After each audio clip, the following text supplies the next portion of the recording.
लतिका एक छोटे से गांव में अपनी 10 साल की बेटी प्रिया के साथ रहती थी। साल भर पहले पति की मौत के बाद से लतिका के सर पर मुसीबतों का पहाड़ टूट पड़ा था, जिसकी वजह से वो अपनी 10 साल की बेटी प्रिया को लेकर अपने भाई कार्तिक के घर शहर चली जाती है। जैसे ही लतिका अपनी बेटी को लेकर अपने भाई के घर जाती है, तो उसका भाई कार्तिक लतिका से कहता है, ये क्या लतिका, तुम अकेले ही प्रिया को लेकर शहर चली आई?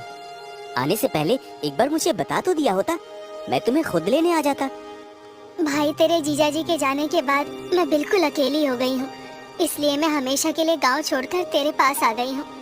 लतिका की भाभी चांदनी मन ही मन बोलती है, पहले ही परेशानियाँ कम थी, जो ये भी यहाँ रहने आ गई। खैर, इसे तो मैं देख लूंगी।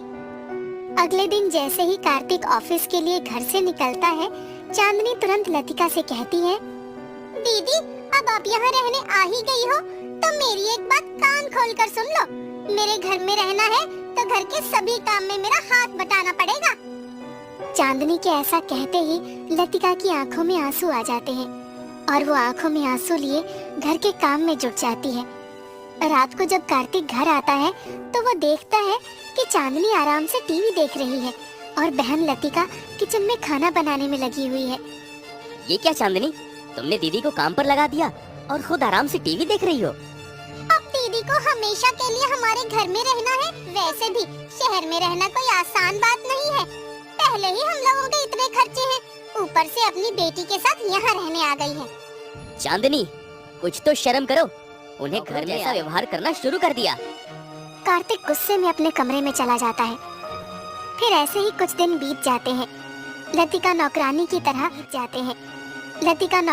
तरह घर का सारा काम किया करती थी और चांदनी मजे से आराम करती। एक रोज लतिका कार्तिक से कहती है, कार्तिक, प्रिया पढ़ना चाहती है और वो तेरी बेटी रूही की बहुत ही अच्छी दोस्त भी बन गई है। इसलिए मैं चाहती हूँ कि प्रिया भी रूही के साथ स्कूल जाए, वो भी रूही की ही तरह पढ़ाई में होशियार बने। लतिका की बात सुनते ही चांदनी गुस्से से कहती है, अरे तुम्हें घर में जगह क्या दी? तुम तो हमारे सर पर चढ़ने लगी हो। कुछ पता भी है रूही के स्कूल में कितना खर्चा आता है? खुद के पास तो फूटी कौड़ी नहीं है, चली है बड़े स्कूल में अपनी बेटी को पढ़ाने। जीजाजी तो चले गए, पर अपनी 2 मुसीबतें हमारे गले बांध गए। कार्तिक गुस्से से चांदनी से कहता है, बस करो चांदनी, बस करो, नहीं तो।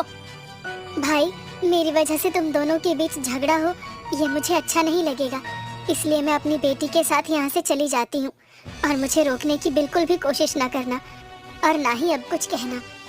ऐसा बोलकर लतिका आंखों में आंसू लिए अपनी बेटी को लेकर वहाँ से चली जाती है और एक बस स्टैंड के पास जाकर बैठ जाती है। माँ, अब हम कहाँ रहेंगे?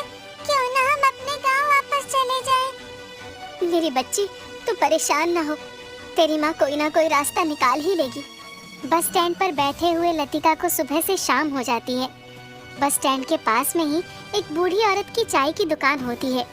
वो बूढ़ी औरत लतिका और प्रिया के पास जाती है और उनसे कहती है, बेटी, तुम दोनों सुबह से भूखी प्यासी बैठी हो, ये लो गर्मा गर्म चाय पी लो। मगर माँ जी, मेरे पास पैसे नहीं हैं। अरे पैसे किसे चाहिए, पर तुम मुझे ये बताओ कि एक के बाद एक बसें आकर जा रही हैं, पर तुम किसी बस में नहीं चढ़ी। लतिका रोते हुए बूढ़ी औरत को सारी बात बताती है कि कैसे उसे अपने भाई का घर छोड़ना पड़ा। अरे आज के जमाने में रिश्तों का तो कोई मोल ही नहीं रहा, बस पैसों का ही मोल रह गया है। बेटी, तुम मेरा एक काम करो। जी माँ जी, कहिए ना। मैं अपनी दवाई घर भूल आई हूँ, इसलिए तुम जरा कुछ देर मेरी दुकान देखोगी? मैं घर से दवाई लेकर अभी आ जाऊंगी। बस यहीं पास में ही है मेरा घर। माँ जी, आप जाइए, मैं दुकान का ध्यान रखती हूँ। बूढ़ी औरत के जाते ही दुकान पर चाय के लिए कुछ लोग आ जाते हैं। बूढ़ी औरत को दुकान पर ना पाकर कहीं ग्राहक वापस न चले जाएं, इसलिए लतिका उनको चाय बनाकर दे देती है। जैसे ही वहाँ बूढ़ी औरत अपनी दवाई लेकर आती है, तो चाय पी रहा राकेश बूढ़ी औरत से कहता है, अरे वाह काकी, आज चाय पीकर तो मजा ही आ गया, दिमाग एकदम फ्रेश हो गया। वैसे एक काम तो आपने बढ़िया किया काकी, कि अपनी दुकान पर चाय बनाने के लिए इन बहन जी को रख लिया। इनकी चाय में तो आपकी चाय से भी ज्यादा स्वाद है। तभी लतिका बूढ़ी औरत से कहती है, माँ जी माफ करना, मैंने आपके पीछे से आपके ग्राहक को चाय बनाकर दे दी। अरे अपनी माँ जी से भला कौन माफी मांगता है। वैसे अच्छा किया तुमने इन्हें चाय बनाकर दी। अरे दादी कुछ एकदम फर्स्ट क्लास बनाती है। माँ जी एक बात कहनी थी, वो ये कि आज रात मैं आपकी दुकान पर रह सकती हूँ। वो क्या है ना, अनजाना शहर है और ऐसे में मैं अपनी बेटी के साथ सड़क पर रात नहीं गुजारना चाहती। दुकान पर नहीं बल्कि तुम दोनों मेरे घर चलकर रहना। वैसे भी मेरा कोई नहीं है, तुम दोनों मेरे साथ रहोगी तो मुझ बुढ़िया को अच्छा लगेगा। फिर क्या था, लतिका और उसकी बेटी बूढ़ी माँ जी के साथ उसके घर में रहने लगी और उनका काम में हाथ बटाने लगी। और कुछ ही दिनों में लतिका ने बूढ़ी माँ जी की चाय की दुकान भी बहुत अच्छे से संभाल ली थी। अब बूढ़ी माँ जी की दुकान पर पहले से भी ज्यादा लोग आने लगे थे, जिससे उनकी बहुत अच्छी कमाई होने लगी। एक रोज बूढ़ी औरत लतिका से कहती है, बेटी तेरे आने से मेरी जिंदगी के आखिरी पलों में खुशहाली आ गई और एक प्यारी सी पोती पाकर तो मैं धन्य ही हो गई। जब से तूने चाय की दुकान संभाली है तब से मेरी दुकान की कमाई 4 गुना ज्यादा होने लगी है और ये सब तेरी मेहनत का नतीजा है। तुम प्रिया का अच्छे स्कूल में दाखिला कराना और उसे पढ़ा लिखा कर खूब काबिल बनाना। अच्छे स्कूल में दाखिले के लिए पैसे भी अच्छे चाहिए माँ जी, और मेरे पास इतने पैसे नहीं हैं।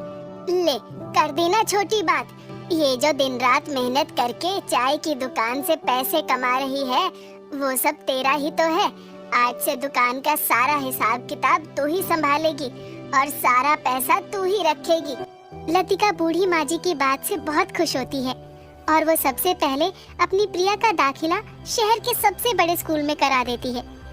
लतिका चाय की दुकान पर खूब मेहनत करती, जिसकी वजह से उसकी चाय की दुकान पर उसके हाथ की चाय पीने के लिए दुकान पर चाय पीने वालों की भीड़ जमा रहने लगी।